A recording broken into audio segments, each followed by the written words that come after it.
Hello students. तो हम लोग जो चैप्टर पढ़ रहे थे तत्वों का वर्गीकरण एवं गुणधर्मों में आवर्तिता, उसमें एक नेक्स्ट हमारा जो टॉपिक था वो था संयोजकता एवं ऑक्सीकरण अवस्था या वैलेंसी एंड ऑक्सीडेशन स्टेट। संयोजकता को इंग्लिश में वैलेंसी बोलते हैं और ऑक्सीकरण अवस्था को ऑक्सीडेशन स्टेट बोलते हैं। ठीक है, इंग्लिश टर्म्स आप लोग ध्यान रखेंगे क्योंकि आगे आप लोगों को जो पढ़ाई करनी होगी तो उसमें इंग्लिश टर्म्स के ज्यादा यूज होंगे। ठीक है, तो सबसे पहले हम लोग संयोजकता देख लेते हैं। वो क्या होता है? संयोजकता या वैलेंसी मतलब बाह्यतम कोश में उपस्थित इलेक्ट्रॉन। जब भी कोई परमाणु आप लोग देख रहे हो तो उस परमाणु के बाह्यतम, जैसे फॉर एग्जांपल मैं ले लेती हूँ ऑक्सीजन। ऑक्सीजन का परमाणु क्रमांक होता है 8। तो इसके नाभिक में तो प्रोटॉन और न्यूट्रॉन रहेगा। ठीक है, पहले वाले कोश में कितने इलेक्ट्रॉन रहेंगे? 2। और बाहर वाले कोश में कितने इलेक्ट्रॉन रहेंगे? 6। तो ये जो बाहर के कोश में इलेक्ट्रॉन है ना, इन इलेक्ट्रॉन्स को संयोजी इलेक्ट्रॉन कहते हैं। मतलब जो भी जितने भी इलेक्ट्रॉन बाहर हैं उन सभी को संयोजी इलेक्ट्रॉन बोलेंगे। ठीक है, तो आप लोग को मैं पूछूंगी कि ऑक्सीजन में कितने संयोजी इलेक्ट्रॉन है? तो 6 संयोजी इलेक्ट्रॉन है। ठीक है, एक और एग्जाम्पल लिख लेती हूँ, जैसे फॉर एग्जाम्पल सोडियम। सोडियम 11 परमाणु क्रमांक। तो इसके न्यूक्लियस में प्रोटॉन और न्यूट्रॉन है। यहाँ पे पहले कोश में 2 इलेक्ट्रॉन, दूसरे कोश में 8 इलेक्ट्रॉन और आखिरी कोश में आउटर मोस्ट सेल में कितने इलेक्ट्रॉन? केवल 1 इलेक्ट्रॉन। यहाँ पे 2, 8, 1 ऐसे ना। ठीक, तो ये जो बाहरी कोश में इलेक्ट्रॉन है वो 1 है। तो यहाँ पे कितने संयोजी इलेक्ट्रॉन? 1 संयोजी इलेक्ट्रॉन। तो अब समझ में आ गया होगा संयोजी इलेक्ट्रॉन या इसी को बैलेंस इलेक्ट्रॉन बोलते हैं ना। तो बैलेंस इलेक्ट्रॉन या संयोजी इलेक्ट्रॉन कितने हैं? तो जो भी बाह्यतम कोश में उपस्थित इलेक्ट्रॉन है उसको संयोजी इलेक्ट्रॉन कहते हैं। तो यहाँ पे वही लिखा हुआ है कि बैलेंसी, पहले हम लोग बैलेंस इलेक्ट्रॉन समझते हैं कि बाह्यतम कोश में उपस्थित इलेक्ट्रॉन को बैलेंस इलेक्ट्रॉन कहते हैं। ठीक है, पूरा सेंटेंस आप लोग लिखना, बाह्यतम कोश में उपस्थित इलेक्ट्रॉन को बैलेंस इलेक्ट्रॉन कहते हैं। और बैलेंसी किसको कहते हैं? बाह्यतम कोश में उपस्थित इलेक्ट्रॉन की संख्या या अष्टक पूर्ण करने के लिए आवश्यक इलेक्ट्रॉन की संख्या। बैलेंसी किसे कहेंगे? बाह्यतम कोश। बैलेंस इलेक्ट्रॉन तो उसको कहेंगे जो बाह्यतम कोश में उपस्थित इलेक्ट्रॉन है टोटल, उसको बैलेंस इलेक्ट्रॉन कहेंगे। लेकिन बैलेंसी किसको कहेंगे या संयोजकता किसको कहेंगे? तो बाह्यतम कोश में उपस्थित इलेक्ट्रॉन की संख्या या अष्टक पूर्ण करने के लिए आवश्यक इलेक्ट्रॉन की संख्या को संयोजकता कहेंगे।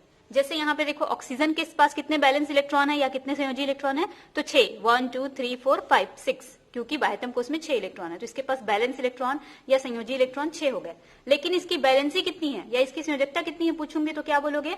अभी बाहर में 6 है, 2 और मिलेगा इसको तो क्या हो जाएगा? इसका अष्टक पूर्ण हो जाएगा। तो 2 इलेक्ट्रॉन और चाहिए तो इसका संयोजकता कितना होगा?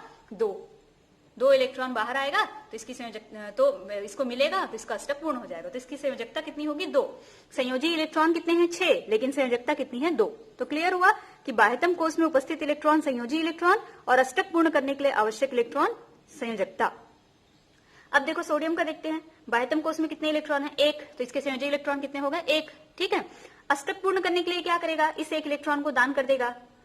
दान कर देगा तो ये वाला कोश समाप्त हो जाएगा और इस कोश में तो 8 इलेक्ट्रॉन है तो इसका अष्टक पूरा हो जाएगा। तो अष्टक पूरा करने के लिए इसको क्या करना है? 1 इलेक्ट्रॉन को दे देना है किसी को। तो इसकी संयोजकता कितनी कहलाएगी? 1। अष्टक पूरा करने के लिए जो भी वो कर रहा है, या तो इलेक्ट्रॉन ग्रहण कर रहा है या तो इलेक्ट्रॉन दान कर रहा है, तो वो जितने इलेक्ट्रॉन ग्रहण कर रहा है या जितने इलेक्ट्रॉन दान कर रहा है अष्टक पूरा करने के लिए, उसी को उसकी संयोजकता कहेंगे। तो यहाँ पे 2 इलेक्ट्रॉन ग्रहण कर रहा है अष्टक पूरा करने के लिए तो इसकी संयोजकता 2, और यहाँ पे 1 इलेक्ट्रॉन दान कर रहा है अष्टक पूरा करने के लिए तो इसकी संयोजकता 1। यहाँ पे बाह्यतम कोश में 6 इलेक्ट्रॉन है तो संयोजी इलेक्ट्रॉन की संख्या 6, लेकिन यहाँ पे बाह्यतम कोश में 1 इलेक्ट्रॉन इसलिए संयोजी इलेक्ट्रॉन की संख्या 1। ये मत सोचना कि संयोजी इलेक्ट्रॉन की संख्या भी 1 ही है और संयोजकता भी 1 ही है, दोनों सेम भी हो सकता है। ठीक है, किसी किसी केस में सेम भी हो सकता है। तो अब देखो संयोजकता कैसे पहचानोगे? तो संयोजकता हम लोग मोस्टली एस और पी ब्लॉक के लिए ये वाला चैप्टर पढ़े, मैंने पहले भी बताया है। डी ब्लॉक और एफ ब्लॉक अलग से हम लोग 12th क्लास में पढ़ेंगे। तो एस और पी ब्लॉक की संयोजकता के लिए या तो बाह्यतम कोश में उपस्थित इलेक्ट्रॉन को ही बोल दो, जैसे हम लोग यहाँ पे बोले बाहर में कितने इलेक्ट्रॉन थे? 1 इलेक्ट्रॉन थे, तो हम लोग संयोजकता भी कितना बता रहे थे? 1, क्योंकि ये 1 इलेक्ट्रॉन दान करेगा। या फिर किसको बोलो? 8 माइनस बाह्यतम कोश में उपस्थित इलेक्ट्रॉन, जैसे हम लोग यहाँ पे बोले, यहाँ पे हम लोग संयोजकता कितनी बोले? 2। 8 माइनस बाह्यतम कोश में कितने इलेक्ट्रॉन थे? 6 बराबर 2। तो कैसे पता करेंगे हम लोग संयोजकता? या तो सीधे सीधे जो बाह्यतम कोश में उपस्थित इलेक्ट्रॉन की संख्या है वो बता दो, या फिर जितना बाह्यतम कोश में उपस्थित इलेक्ट्रॉन है उसको 8 में से घटा दो। तो 8 माइनस 6 बराबर 2 आ गया। ठीक है ना, करेक्ट है। तो जैसे देखो हम लोग को अगर पता करना है मैग्नीशियम की संयोजकता, तो मैग्नीशियम के पास 12 इलेक्ट्रॉन है, 2 8 2, तो इसकी संयोजकता कितनी हो जाएगी? ये 2 इलेक्ट्रॉन दान करेगा तो संयोजकता कितनी हो जाएगी? 2। और बैलेंस इलेक्ट्रॉन भी कितने हैं इसके पास? 2 ही, क्योंकि बाह्यतम कोष में 2 इलेक्ट्रॉन है और ये इन दोनों को दान भी करेगा तो इसके पास अष्टक पूरा हो जाएगा। तो इसके बैलेंसी और इसके बैलेंस इलेक्ट्रॉन दोनों कितने हैं? 2। लेकिन अगर मैं ऑक्सीजन का नाइट्रोजन का देखूं तो नाइट्रोजन का परमाणु क्रमांक 7, 2 और 5। तो बैलेंस इलेक्ट्रॉन कितने हैं? 5। बैलेंस इलेक्ट्रॉन 5, लेकिन संयोजकता कितनी है? तो 8 अष्टक पूरा करना मतलब 8 माइनस बाह्यतम कोष में इलेक्ट्रॉन 5 बराबर 3। तो संयोजकता कितनी है? 3। तो या तो बाह्यतम कोष में जो उपस्थित इलेक्ट्रॉन है उसी को संयोजकता बोलो या फिर 8 माइनस करके संयोजकता बोलो। तो देखो आपको याद भी हो जाएगा संयोजकता। आवर्त में क्या होगा ना, अलोंग अ पीरियड मैंने लिखा है, मतलब आवर्त में क्या हो रहा है। तो आवर्त में शुरू में 1 से 4 तक, फिर 4 से 0 तक। तो देखो एक आवर्त में हम लोग पूरा लाइन से लिख दिए हैं। पहले दूसरे आवर्त में लिथियम है, बेरिलियम है, फिर बोरॉन, फिर कार्बन, फिर नाइट्रोजन, फिर ऑक्सीजन, फिर फ्लोरीन, फिर नियोन। आवर्त मतलब ऐसे क्षैतिज लाइन ना। तो लिथियम की संयोजकता 1, फिर 2, फिर 3, फिर 4। हमने बोला था 1 से 4, फिर क्या होगी? 4 से घटेगी। तो ये 4 तक हो गया। अब 3, 2, 1 और नियोन का 0। मतलब इसको अष्टक पूरा करने के लिए 1 इलेक्ट्रॉन दान करना पड़ेगा, इसको अष्टक पूरा करने के लिए 2 इलेक्ट्रॉन दान करना पड़ेगा, इसको अष्टक पूरा करने के लिए 3 इलेक्ट्रॉन ग्रहण करना पड़ेगा, इसको अष्टक पूरा करने के लिए 4 इलेक्ट्रॉन या तो ग्रहण करेगा या तो दान करेगा, इसको अष्टक पूरा करने के लिए 3 इलेक्ट्रॉन ग्रहण करना पड़ेगा, इसको अष्टक पूरा करने के लिए 2 इलेक्ट्रॉन ग्रहण करना पड़ेगा, इसको अष्टक पूरा करने के लिए 1 इलेक्ट्रॉन ग्रहण करना पड़ेगा। और इसकी कोई संयोजकता नहीं है, इसकी संयोजकता 0 है क्योंकि इसका अष्टक ऑलरेडी पूरा है। ठीक है। अब अलोंग ग्रुप वर्ग में क्या होगा? आवर्त में देख लिए, अब वर्ग में क्या हो रहा है? तो वर्ग में पूरे एक सबका क्या रहता है? एक समान रहता है। एक वर्ग में बात करोगे तो एक जैसा रहेगा। जैसे यहाँ पे देखो lithium, sodium, potassium, rubidium, caesium, तीनों एक ही लाइन में है ना। तो तीनों की संयोजकता 1, क्योंकि लिथियम का 1 था। ठीक है। अगर हम लोग किसी और में चले जाएं, जैसे यहाँ मैंने नाइट्रोजन का लिखा है, तो नाइट्रोजन, फॉस्फोरस, आर्सेनिक, एंटीमनी और बिस्मथ। तो अगर नाइट्रोजन का 3 है तो इन सब का भी क्या होगा? 3। ऑक्सीजन के बाद सल्फर है तो सल्फर का भी 2 ही होगा क्योंकि ऑक्सीजन का 2 है। तो एक लाइन में हमेशा संयोजकता क्या होती है? सेम होती है। अब हम लोग ये देखते हैं कि हमने यहाँ पे लिखा था संयोजकता एवं ऑक्सीकरण अवस्था। तो संयोजकता के बारे में हमने समझ लिया।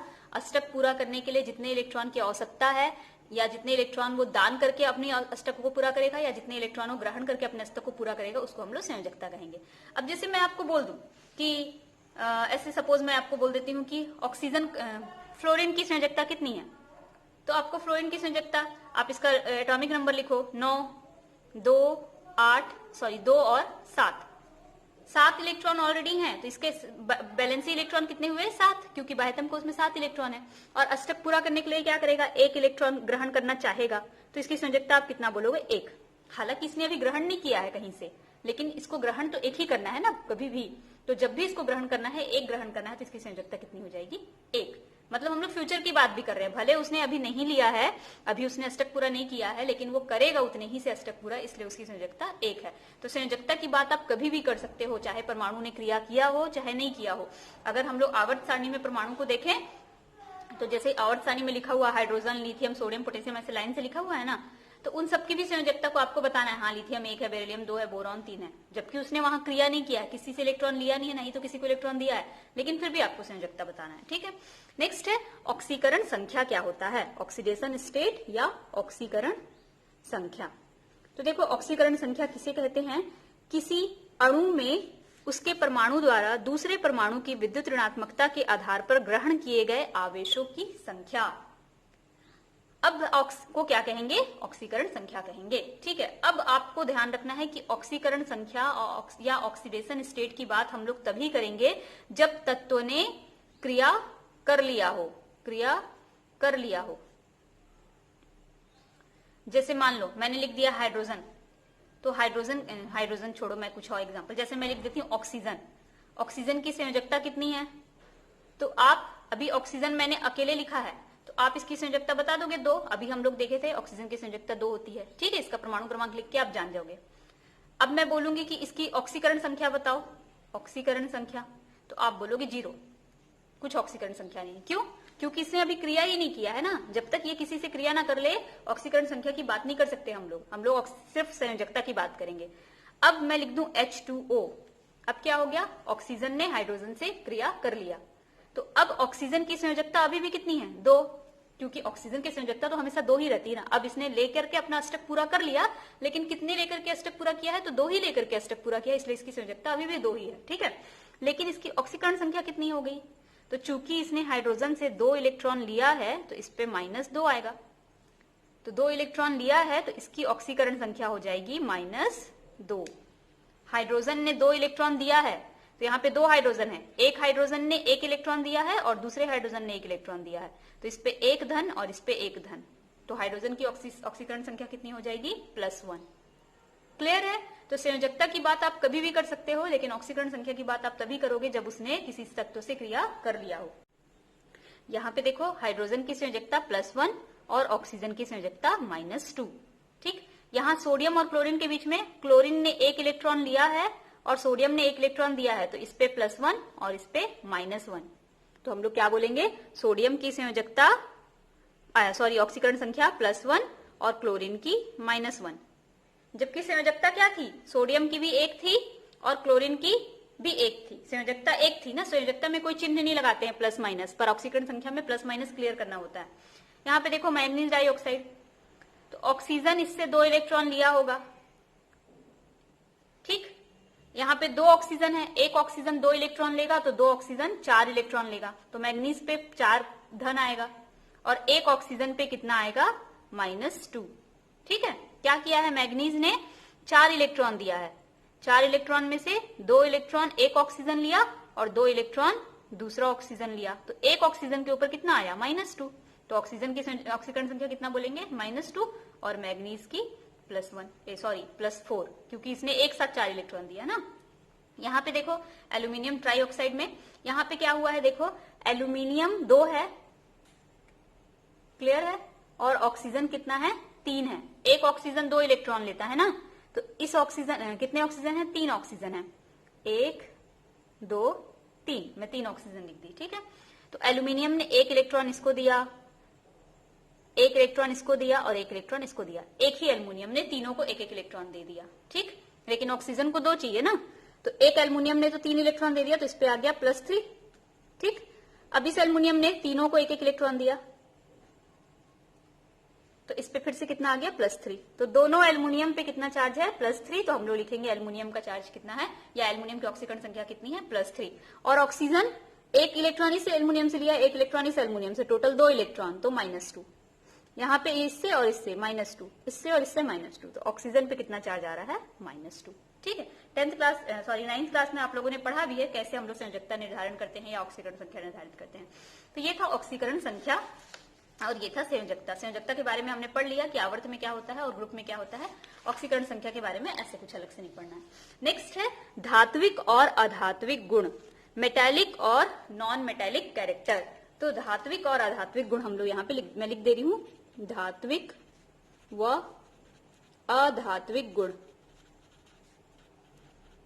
तो देखो पीरियड में क्या होगा, यानी कि आवर्त में क्या होगा, एक आवर्त में, जब आवर्त में क्या करते हैं हम लोग, बाएं से दाएं जाते हैं ना, तो यहां पे लिख देती हूं मैं, बाएं से दाएं जाने पर, मतलब इधर से इधर की ओर जाने पर धात्विक गुण घटेगा और अधात्विक गुण बढ़ेगा।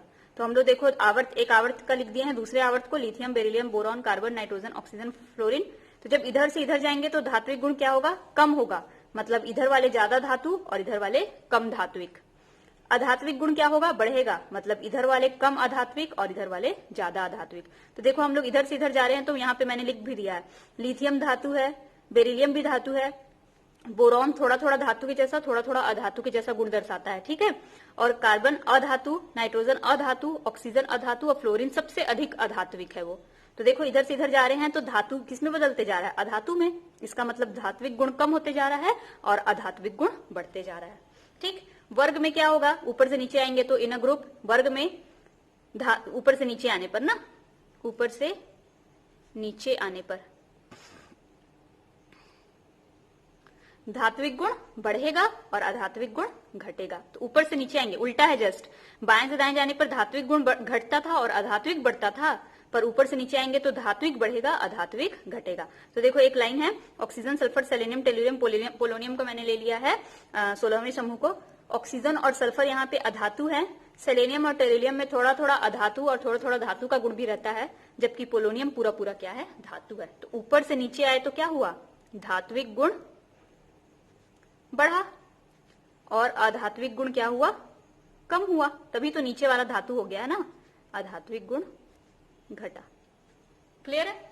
फिर नेक्स्ट एक गुण है ऑक्सीकारक और अपचायक, रिड्यूसिंग एंड ऑक्सीडाइजिंग कैरेक्टर, अपचायक व ऑक्सीकारक गुण। अब अपचायक का मतलब क्या होता है और ऑक्सीकारक का मतलब क्या होता है। तो ऑक्सीकारक वे पदार्थ, नोट कर लेना आप लोग, वे पदार्थ जो दूसरे पदार्थ का ऑक्सीकरण करते हैं, ऑक्सीकरण करते हैं, और ऑक्सीकरण करते हैं मतलब इलेक्ट्रॉन निकालना, उसमें से इलेक्ट्रॉन निकाल लेते हैं। वे पदार्थ जो दूसरे पदार्थ में से इलेक्ट्रॉन निकाल लेते हैं, और अपचायक मतलब जो इलेक्ट्रॉन देते हैं। नोट कर लेना आप लोग, मैं बोल रही हूं अपचायक वे पदार्थ जो दूसरे पदार्थ का अपचयन करते हैं। क्या लिखोगे, वे पदार्थ जो दूसरे पदार्थ का अपचयन करते हैं अपचायक कहलाते हैं, वे पदार्थ जो दूसरे पदार्थ का ऑक्सीकरण करते हैं ऑक्सीकारक कहलाते हैं। ऑक्सीकरण का मतलब होता है इलेक्ट्रॉन निकालना, मतलब वे पदार्थ जो दूसरे पदार्थ में से इलेक्ट्रॉन निकाल लेंगे वो ऑक्सीकारक कहलाएंगे, और अपचयन का मतलब होता है इलेक्ट्रॉन देना, तो वे पदार्थ जो दूसरे पदार्थ को इलेक्ट्रॉन देते हैं वे अपचायक कहलाएंगे। ठीक है। तो जब हम लोग आवर्त में बात करेंगे बाएं से दाएं जाने पर, तो आवर्त में बाएं से दाएं जाने पर क्या होगा, अपचायक गुण घटेगा और ऑक्सीकारक गुण बढ़ेगा। मतलब अपचायक गुण घटेगा मतलब इलेक्ट्रॉन देने की प्रवृत्ति कम होगी, और ऑक्सीकारक गुण बढ़ेगा मतलब इलेक्ट्रॉन लेने की प्रवृत्ति बढ़ेगी। आप लोग नोट कर लेना ना, मैंने यहाँ पॉइंट आउट नहीं किया है, लिखा नहीं है, मैं बोल रही हूं तो नोट करते जाओ। आवर्त में बाएं से दाएं जाने पर अपचायक गुण घटेगा अर्थात इलेक्ट्रॉन देने की प्रवृत्ति कम होगी, और ऑक्सीकारक गुण बढ़ेगा अर्थात इलेक्ट्रॉन लेने की प्रवृत्ति बढ़ेगी। प्लीज नोट कर लेना आप लोग। और नोट क्या कर रहे हो आप लोग, कमेंट बॉक्स में लिखना, जो सेंटेंस मैंने बोला उसको कमेंट बॉक्स में लिख करके कमेंट करना, तो मुझे समझ में आएगा कि आप लोगों ने नोट किया है। ठीक है, फिर से बोल रही हूं मैं, आवर्त में बाएं से दाएं जाने पर अपचायक गुण घटता है अर्थात इलेक्ट्रॉन देने की प्रवृत्ति कम होती है, और ऑक्सीकारक गुण बढ़ता है अर्थात इलेक्ट्रॉन लेने की प्रवृत्ति बढ़ती है। तो देखो, लिथियम से फ्लोरीन की ओर जाओगे तो इलेक्ट्रॉन देने की प्रवृत्ति घटेगी और लेने की बढ़ेगी। मतलब लिथियम बेरिलियम इधर वाले अपचायक होंगे, अच्छे अपचायक, और इधर वाले ऑक्सीकारक होंगे। तो ध्यान रखना, इधर वाले ऑक्सीकारक के जैसा व्यवहार करते हैं और इधर वाले अपचायक के जैसा व्यवहार करते हैं। जबकि ग्रुप में, वर्ग में क्या होगा, ऊपर से नीचे आने पर ऊपर से नीचे उल्टा होगा, जस्ट जैसे इसमें था वैसे ही ना, उल्टा होगा। ऊपर से नीचे आएंगे तो अपचायक गुण बढ़ेगा, इलेक्ट्रॉन देने की प्रवृत्ति बढ़ेगी, और ऑक्सीकारक गुण घटेगा, इलेक्ट्रॉन लेने की प्रवृत्ति घटेगी। लास्ट पॉइंट है इस चैप्टर का, नेचर ऑफ ऑक्साइड, ऑक्साइड की प्रवृत्ति या ऑक्साइड का व्यवहार बोल सकते हैं। अब ऑक्साइड का व्यवहार कैसा होगा, देखो ऑक्साइड का व्यवहार क्या होगा, या तो ऑक्साइड क्षारीय, बाएं से दाएं जाएंगे ना, इसमें भी आप लोग लिख सकते हैं, बाएं से दाएं जाने पर ऑक्साइड में अम्लीय गुण बढ़ता है, अम्लीय गुण बढ़ता है। ऑक्साइड का व्यवहार मतलब, क्योंकि सभी ऑक्सीजन से क्रिया करते हैं ना, तो देखो ये बाएं था, इधर सोडियम ऑक्सीजन से क्रिया किया, सोडियम ऑक्साइड बनाया, मैग्नीशियम ऑक्सीजन से क्रिया, magnesium oxide, aluminium, aluminium trioxide, silicon dioxide, phosphorus pentoxide, sulphur dioxide और क्लोरीन हेप्टाऑक्साइड बनाया है। ठीक है, तो बाएं से दाएं हम लोग अगर देखें तो सोडियम जो ऑक्सीजन से यौगिक बनाया है वो क्षारीय है, मैग्नीशियम जो ऑक्सीजन के साथ यौगिक बनाया है वो क्षार के समान व्यवहार करेगा, लेकिन एल्यूमिनियम और सिलिकॉन जो ऑक्सीजन के साथ ऑक्साइड बनाए हैं वो उभयधर्मी व्यवहार शो करेंगे। ये तो पूरा पूरा उभयधर्मी है, ये थोड़ा थोड़ा अम्लीय और थोड़ा थोड़ा उभयधर्मी है ना, लेकिन फास्फोरस, सल्फर और क्लोरीन वाले अच्छे अम्लीय व्यवहार शो करेंगे, और सबसे ज्यादा अम्लीय तो क्लोरीन वाला होगा। तो बाएं से दाएं जाएंगे तो अम्लीय गुण बढ़ेगा। ठीक है, इतनी चीजें आप लोग को ध्यान में रखना है। इस चैप्टर में आप लोगों ने तत्वों का वर्गीकरण देखा, मैंडलिफ की आवर्त सारणी, मोसले की आवर्त सारणी, और फिर उसके बाद परमाणु त्रिज्या, आयनिक त्रिज्या, आयनन ऊर्जा, इलेक्ट्रॉन गेन एंथैल्पी, इलेक्ट्रोनेगेटिविटी, और उसके बाद ये सब मेटेलिक गुण, रिड्यूसिंग पावर, संयोजकता, ऑक्सीकरण संख्या, तो सारे इंपॉर्टेंट पॉइंट्स थे। बहुत बेसिक चैप्टर है, इसके बिना आप लोग आगे केमिस्ट्री को नहीं समझ सकते, इसलिए इसको अच्छे से पढ़ेंगे। इस चैप्टर को एक बार में समझ नहीं आता है, वीडियो को बार बार देखो, जितने बार आपके पास समय मिले। छोटा वीडियो मैं बनाती हूँ, बहुत बड़ा नहीं बनाती हूँ, और अपना नोट्स बना करके चेक कराएं। ठीक है, थैंक यू।